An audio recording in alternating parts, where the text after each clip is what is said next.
The restaurant smelled of dust and cold metal, a place that had forgotten what warmth felt like. Ivan stood in the middle of the dining hall, hands in his coat pockets, staring at the rows of empty tables just weeks ago. Voices had filled the room, glasses had clinked, and plates had gone back to the kitchen scraped clean. Now there was only silence and the dull hum of the refrigerator he hadn't yet unplugged. Bankruptcy papers lay folded in his pocket like a quiet verdict. He had done everything he could, but sometimes effort wasn't enough. Ponto outside, the rain began to fall, light at first and then harder.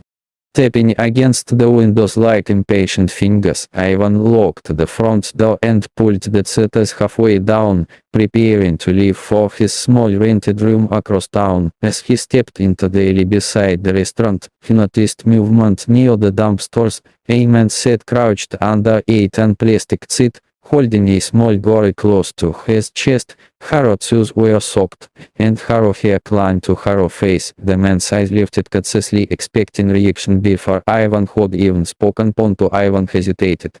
He barely had money for himself, let alone anyone else, but something about the child's silent shivering cut through his exhaustion. He remembered his own daughter, now grown and living far away, and how he used to carry her on nights when she was sick, whispering promises he always intended to keep. "You can't stay here," Ivan said at first, the words automatic, shaped by years of city indifference. Then stopped. The man tightened his hold on the girl, preparing to move. Ivan exhaled slowly and unlocked the restaurant door again. "Come inside," he added, his voice lower, steadier, "just for the night." Ponto inside.